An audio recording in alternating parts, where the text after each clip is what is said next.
الفاتحہ۔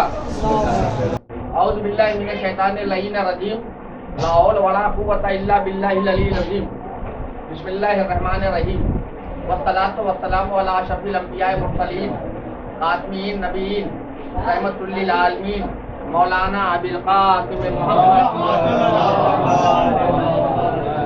وعلی اہل بیت الطیبین الطاہرین المعصومین المظلومین، ولعنۃ اللہ علی اعدائہم اجمعین من یومنا ھذا الی یوم الدین، اما بعد فقط قال سبحانہ تعالی فی الکتاب الکریم قرآن الحکیم، بسم اللہ الرحمن الرحیم، قل لا اسألکم علیہ اجرا الا المقدس فی القربى۔ صلوات پڑھیں محمد والے۔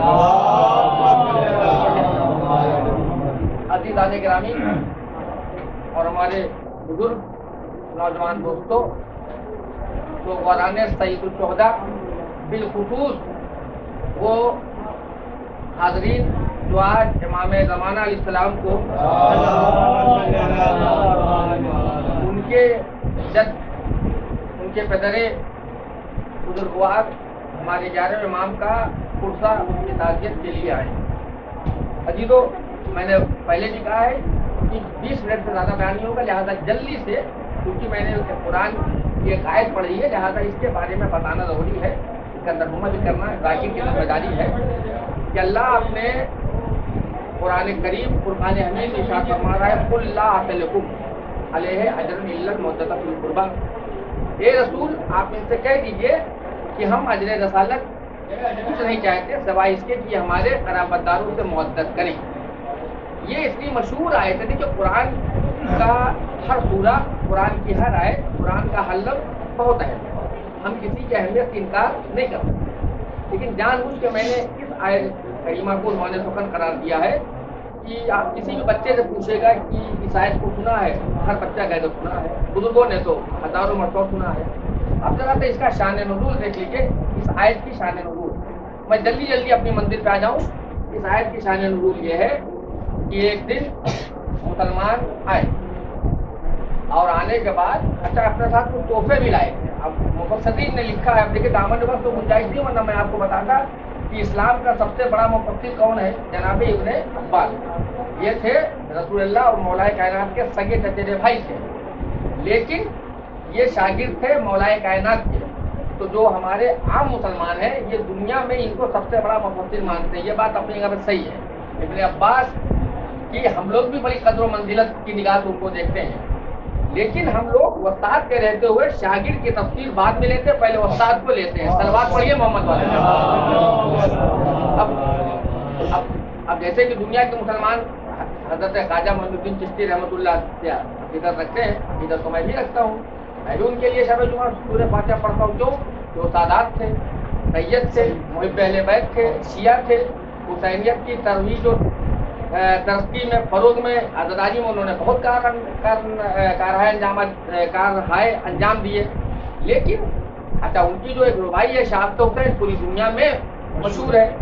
لیکن اب خواجہ بابا رحمۃ اللہ علیہ کے در میں جانے والوں سے میں ایک سوال کروں کہ بھائی آپ خواجہ صاحب کو تو پکڑے ہیں، آپ ان کے دیوانے ہیں، لیکن یہ کس کے دیوانے؟ ذرا اس پہ جو غور کریے بھائی۔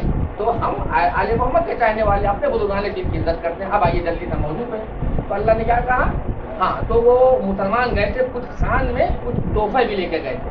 اب جب مفسرین نے لکھا، یہ بات تو 1 منٹ کی ادھر نکل آئی، تو مفسرین نے لکھا کہ خان میں کچھ تحفے بھی تھے۔ تو یہ کہا کہ اللہ کے رسول، اب یہاں سے ہماری مجلس کا آغاز ہو رہا، غور سے سنیے گا۔ ایک مرتبہ صلوات پڑھ دیجیے محمد والے۔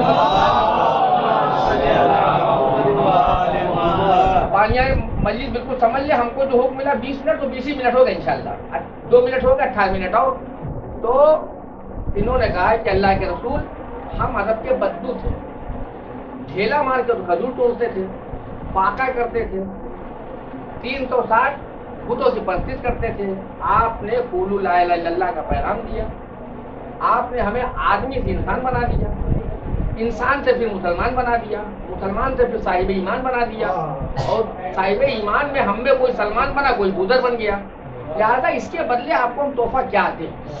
تو جس کے صدقے میں کائنات خلق ہوئی ہو، جو چاند کو 2 ٹکڑے کر دے، ٹھوکر مار دے تو جواہرات کا خزانہ ابل پڑے. اب وہ امت سے لے کیا, وہ بھی فقیر امت سے لے کیا لہٰذا. اچھا, اب دوسری چیز ایک اور ہے کہ ہمارا رسول اس وقت تک کچھ کہتا ہی نہیں جب تک اس کے اوپر وہی نہ آ جائے.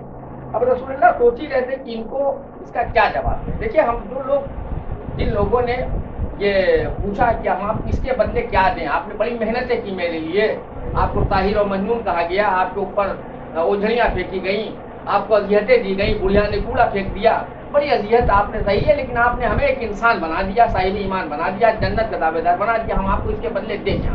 تو ہم کو ان کی نیت پہ شک نہیں ہے, لیکن اب اللہ کا رسول لے کیا. سوال یہ ہے کہ جو کائنات کا مالک ہو, کائنات کا خالق ہو, جس کے نواسے جوانان جنت کے سردار ہو, جس کا بھائی قسیم جنت والنار ہو, وہ امت سے لے کیا. اب رسول اللہ صلی اللہ علیہ وسلم خاموشی تھے کہ حضرت جبریل آ گئی یہی آیت لے کے کہ ہم اجر رسالت میں صرف اور صرف اپنے قرابت داروں کی مودت چاہتے ہیں. اب انشاءاللہ کبھی دامن وقت میں گنجائش رہا تو یہ بڑا مستقل موضوع ہے کہ مودت کیا ہے, محبت کیا ہے. ترجمہ تو مودت کا محبت ہو جاتا ہے کسی حد تک. اردو زبان کے بارے میں آپ سے عرض کروں گا, یہ 500-600 سال پرانی زبان ہے. اس زبان میں بھی اتنی طاقت نہیں پیدا ہوئی ہے یہ مودت کا صحیح ترجمہ پیش کر پائے. محبت ایک الگ شے کا نام ہے, مودت بس آپ یوں سمجھیے کہ ہمیں صرف اہل بیت سے محبت نہیں کرنا ہے. جب ہم اہل بیت کے ایک معیار کو, ان کے کردار کو اپنا لیں گے تو اس منزل کو کہتے ہیں مودت. صلوات پڑھیں محمد والوں. بس اب یہ ہمارا جو اجر رسالت کا طریقہ ہے کہ ہم اپنی خوشی میں نہ اپنی خوشی منائیں, نہ اپنے غم کا اظہار کریں, بلکہ ہم اہل بیت کی خوشی میں اہل بیت کا غم مناتے ہیں, اہل بیت کے غم میں اہل بیت کا غم مناتے ہیں, ان کی خوشی میں خوشی مناتے ہیں. یہ ہمارا ایک طریقہ کار ہے. 1 منٹ میں آپ کو اور لوں گا. دیکھیے, رسول اللہ کہہ سکتے تھے یا اللہ ان سے کہلوا سکتا تھا کہ جو زیادہ سے زیادہ نماز پڑھے گا اجر رسالت ادا ہو جائے گی, جو زیادہ سے زیادہ روزہ رکھے گا اجر رسالت ادا ہو جائے گی, جو جتنا حج کر لے اجر رسالت ادا ہو جائے گی. لیکن اس پہ ٹیکنیکل پوائنٹ ہے اور غور سے سنیے گا. زیادہ وقت اس میں ہم نہیں لیں گے کیونکہ سب سنی پڑھائی پاتے ہیں, ہم کو کہیں اور جانا منزل میں. کہ اب دیکھیے, اگر یہ ہوتا نماز روزے کی اہمیت کا انکار نہیں ہے, پھر میں انشاءاللہ کبھی مجلس پڑھوں گا تو میں بتاؤں گا کہ نماز کیا ہے, روزہ کیا ہے, حج کیا ہے. لیکن آج دامن وقت میں گنجائش نہیں ہے, اور بھی ہمارے پروگرام ہے. تو اب اگر نماز کی زیادہ سے زیادہ اس میں اجر رسالت ادا کرنے کے لیے نماز کا حکم دے دیا جاتا تو زمیندار طبقہ تو بڑے فائدے میں رہتا. کیونکہ زمیندار طبقے کو, جس کو اللہ نے آسودہ کر کے بھیجا ہے, صاحبان ثروت کر کے بھیجا ہے, ان کے لیے کوئی دقت نہیں تھی. وہ دن بھر نماز پڑھتے, لیکن دقت تھی ہمارے آپ کے لیے. دن بھر کنواں کھودو, پھر شام کو پانی پیو. تو ہم روزہ محشر کہتے ہیں کہ پروردگار عالم, بیوی بچوں کی پرورش سے اتنی فرصتی نہیں ملی. بڑی تو نے تو 51 رکعت دن بھر میں رکھی تھی, 17 واجب تھی, بڑی مشکل سے 17 ہی ہم پڑھ پائے. تو ہم تو بڑے گھاٹے میں رہتے. اگر روزے کا حکم ہوتا کہ جو جتنا روزہ رکھے گا اجر رسالت ادا ہو جائے گی, تب بھی ایک دقت تو ہوتی. کشمیر میں رہنے والا تو بڑے فائدے میں ہوتا, سرد علاقہ ہے, لیکن راجستھان میں رہنے والا یہ بیچارہ محشر کے دن بڑا مایوس ہوتا کہ ہمارے علاقے میں گرمی بہت تھی, ہم گرمی میں روزہ نہیں رکھ پائے. حج کرنے والا تو جن کے پاس پیسے ہیں وہ تو دنیا میں جو اپنی زندگی میں 8-10 حج کر لیتے, لیکن مجبوری ہوتی غریبوں کے لیے, ہم جیسے غریبوں کے لیے جو ایک ہی حج کرنے کے لیے سوچنا پڑتا ہے کہ عزیزان گرامی, اللہ نے ایک ایسی چیز کا حکم دیا واقعی نہ جس میں پیسہ لگتا ہے نہ جس میں کبھی کبھی وقت نہیں لگتا. مجلس کسی کے ہاں ہو, ہم صرف شرکت کر لیں, ہماری اجر رسالت ہو گئی. مجلس کسی کے یہاں ہو, جلوس کوئی اٹھائے, ہماری صرف شرکت.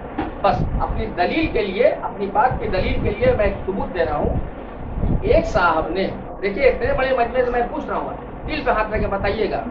ایک صاحب نے 10 مجلسوں کا ایک اشرا کرا دیا اور بہت اچھا کرایا, بہترین تبرک بانٹا, 10 لاکھ روپیہ خرچ کر دیے, اور ہم میں سے سب لوگوں نے جا کے ان کی یہاں شرکت کر دی. گارنٹی ہے ان کی والی اجر رسالت 10 لاکھ روپیہ خرچ کرنے کے بعد, اتنی محنت کرنے کے بعد قبول ہو گئی.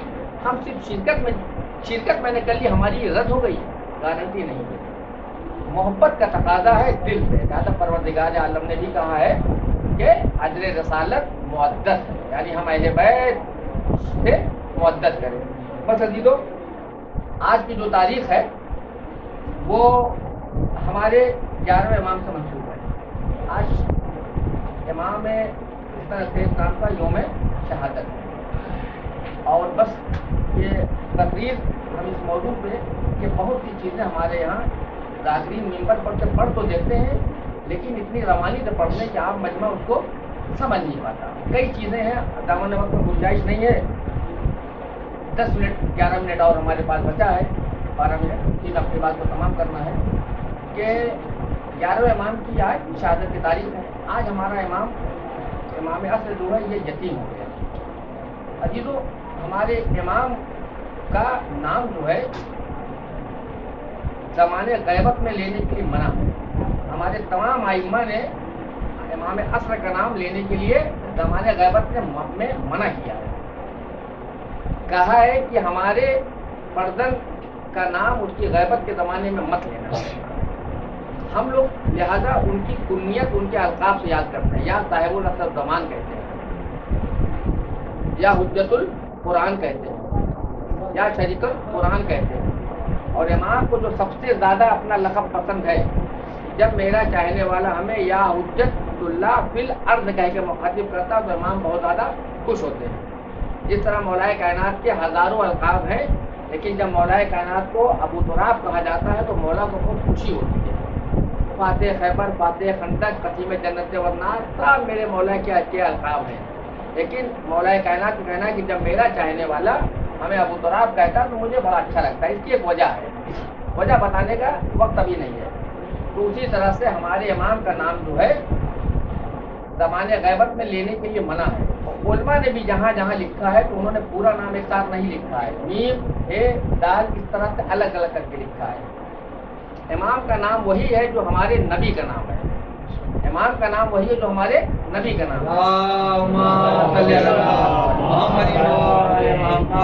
لیکن یہ امام کا ایک لقب ہے جو اتنا مشہور ہوا کہ ہم لوگ اسی کو نام سمجھ بیٹھے.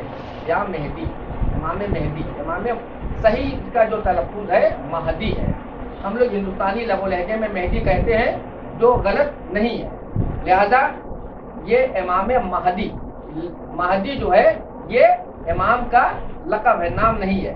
اس نام کو آپ لے سکتے ہیں, لیکن جو امام کا نام ہے جو ہمارے نبی کے نام کے اوپر ہے اس نام کو لینے کی اجازت نہیں ہے. بس عزیزو, 11ویں امام کے حالات کے بارے میں آپ سے کروں کہ ان کا نام ہے حسن, لیکن عسکری ان کا لقب ہے. علماء نے دو توجیہات بیان کی ہے. پہلی بات تو یہ کہ جس محلے میں رہتے تھے اس محلے کا نام تھا عسکر, کیونکہ وہاں پہ حکومت وقت نے ایک فوجی اڈا بنا رکھا تھا کہ اگر 12ویں رہبر کی ولادت ہوگی امام کے گھر کی برابر تلاشی لی جاتی تھی کہ 12واں رہبر اگر آئے تو اس کو قتل کر دے. لہٰذا وہاں پہ فوجی اڈا بنا دیا گیا تھا. عسکر کے معنی ہوتے فوج, لہٰذا اس محلے کا نام ہو گیا عسکری. لہٰذا اس لیے امام کے نام کو عسکری کہا گیا. میں نے کہا ہے کہ 20 منٹ کی مجلس ہوگی, 20 منٹ میں 5-7 منٹ باقی, انشاءاللہ 20 منٹ کے اندر ختم کر دیں گے. صلوات پڑھیے محمد تو امام. اور دوسری ایک وجہ یہ ہے کہ امام کو ایک مرتبہ حاکم وقت نے کہا امام کے اوپر اپنا روب طاری کرنے کے لیے, محروب کرنے کے لیے کہ آئیے میں اپنے لشکر کو دکھاتا ہوں. اس نے اپنے 10,000 کے لشکر کو دکھایا. ایک مرتبہ امام نے کہا کہ تو میرا بھی لشکر دیکھنا چاہے گا. امام نے جب آسمان کی جانب اشارہ کیا تو کروڑوں کا لشکر جناتوں کی شکل میں موجود تھا. لہٰذا امام نے کہا کہ ہم صابر ہیں, ہم صبر کرتے ہیں, ہم چاہیں تو اسی لشکر کو ابھی دنیا میں زمین پر بلا کے تیری حکومت کا ریزہ کر دیں. بس عزیزو, یہ دو وجوہات سے امام کا لقب عسکری پڑا. امام نے بس یہ آخری اس سلسلے کی آخری بات کہ امام نے اتنی تربیت کی اپنے شاگردوں کی. اور جب آپ ہمارے آخری امام کے 4 نائب ہیں, یہ امام زمانہ اسلام کی غیبت کبریٰ ہے, یعنی بڑی غیبت ہے جس کو ہزاروں سال ہو گئے. لیکن ایک غیبت صغریٰ بھی تھی جو 69 سال کی تھی. 69 سال میں جو حسین بن رو جس کے نام سے آپ عریضہ ڈالتے ہیں, یہ امام کے تیسرے نائب تھے.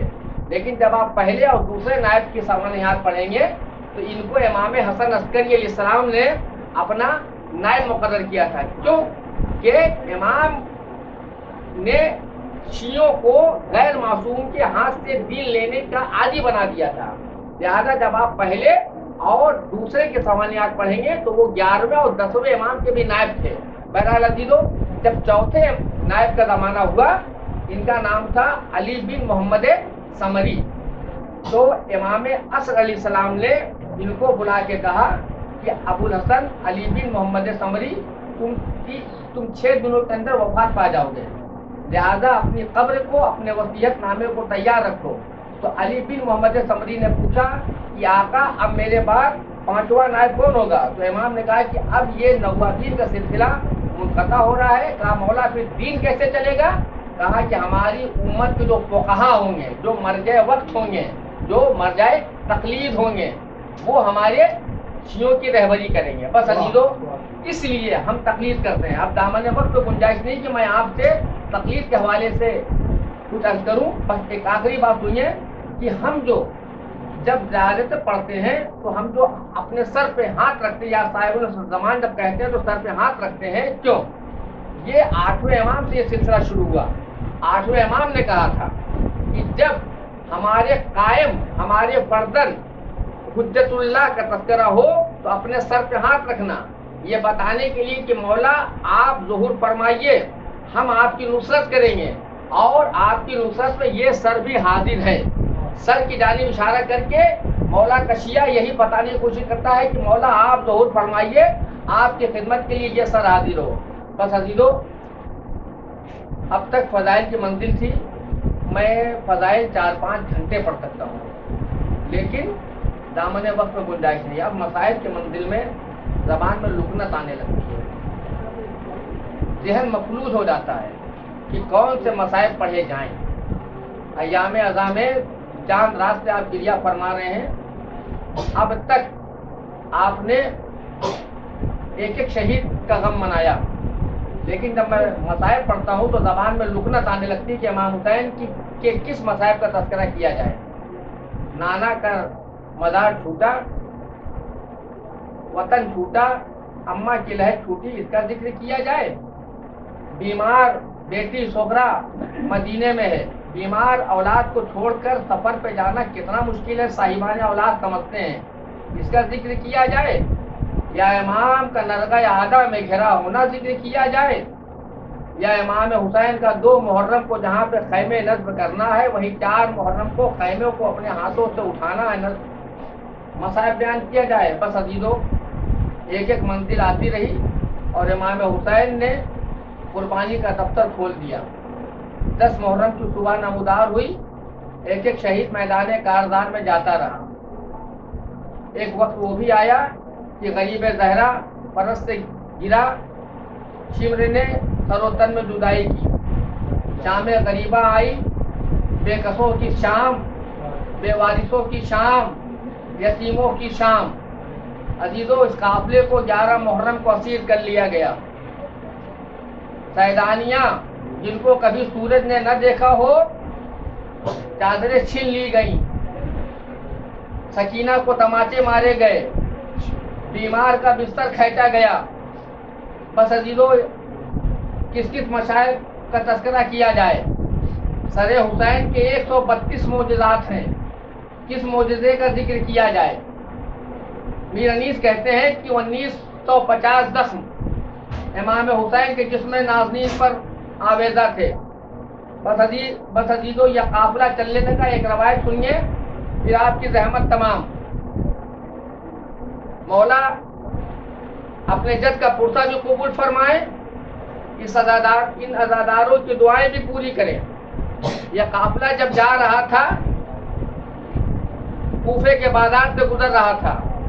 کربلا کے شہیدوں میں سب سے زیادہ تعداد اہل کوفہ کی، حبیب ابن مظاہر بھی کوفہ کے. عزیزو، یہ قافلہ جب جا رہا تھا، بس اس روایت کو سنیے، اسی روایت پہ مجلس تمام کرتا ہوں. اہل حرم کا اسیروں کا قافلہ جا رہا تھا، کوفے سے گزرا. حبیب ابن مظاہر کا ایک جوان سال بیٹا تھا، مقاتل میں عمر 18 سال 19 سال لکھی ہے، نام تھا قاسم. قاسم نے دیکھا کہ اہل حرم کا قافلہ آ رہا ہے، آگے آگے شہداء کے سر ہیں، پیچھے پیچھے بے مقنع و چادر سیدانیاں ہیں. قاسم کو یہ خبر ہو چکی تھی کہ آقا حسین کربلا میں شہید کر دیے گئے. بابا ان کا حبیب ابن مظاہر نصرت حسین کے لیے کربلا گیا تھا. لہذا قاسم نے سوچا کہ اپنے بابا کی خبر گیری کی جائے. جا کے دیکھا کہ آگے آگے نوگے نیزہ پہ سر ہے، لیکن ایک سر جو کبھی نوکے نیزہ پہ ٹھہرتا نہیں تھا اس کو ملائین نے گھوڑے کی گردن پہ باندھ رکھا تھا. آپ سمجھ گئے ہوں گے کہ وہ سر کس کا تھا. آقا حضرت ابو الفضل عباس کا سر تھا. حبیب ایک ایک سر کو نیزے پہ دیکھ رہے ہیں. ایک سر کے پاس جا کے رکے. اس وقت وہ سر گھوڑے کی گردن میں بندھا ہوا تھا. تفصیل مقاتل نگاروں نے یہ لکھی ہے کہ یہ ملائین سر کو نیزے پہ لیے ہوتے تھے، لیکن جب تھک جاتے تھے تو سروں کو گھوڑے کی گردن پہ باندھ دیتے تھے. اس وقت حبیب ابن مظاہر کا سر بھی گھوڑے کی گردن پہ تھا. حبیب کے بیٹے قاسم نے اس سر کو غور سے دیکھا. حبیب کے قاتل بدیل ملون نے، صاحب مالیو سبتین نے بھی یہی نام لکھا ہے. حبیب ابن مظاہر کا قاتل بدیل ملون سر کو اپنے قبضے میں لیے ہوئے تھا. حبیب ابن مظاہر کا بیٹا قاسم جا کے سر کو غور سے دیکھنے لگا. بدیل نے پوچھا، اے نوجوان، اس سر کو بار بار غور سے کیوں دیکھتے ہو؟ قاسم کہتے ہیں کہ میرا بابا نصرت حسین کو گیا تھا، حسین تو شہید کر دیے گئے، میرے بابا سے ملتا جلتا یہ سر ہے. بدیل ملون نے پوچھا کہ ہاں تم نے صحیح کہا، یہ سر حبیب ابن مظاہر ہی کا ہے. قاسم سے برداشت نہ ہوا. باپ کا سر دشمنوں کے قبضے میں دیکھا. غیرت نوجوانی نے جوش مارا، نیام سے تلوار نکالی، ملائین پہ حملہ کیا، متعدد کو واصل جہنم کیا. ایک مرتبہ سید سجاد نے آواز دی، اے قاسم، ایک حبیب کے سر کو دیکھ کے برداشت نہ ہوا، مجھے دیکھو، اسی عالم میں کربلا سے آ رہا ہوں. کبھی جوان بھائی علی اکبر کا سر دیکھتا ہوں، کبھی چچا عباس کا سر گھوڑے کی گردن پہ دیکھتا ہوں، کبھی اول محمد کا سر دیکھتا ہوں. اے قاسم، وہ چھوٹے سے نیزے پہ دیکھو، میرے بھیا علی اکبر کا سر ہے. اے قاسم، ہم صبر کی منزل میں ہیں. اے قاسم، جس طرح میں نے صبر کیا تم بھی صبر کرو.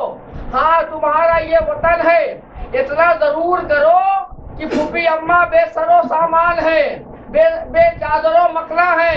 اے قاسم، کچھ چادروں کا انتظام کر دو. قاسم کا اپنا وطن تھا، اندرون خانہ گئے، کچھ چادروں کا انتظام کیا.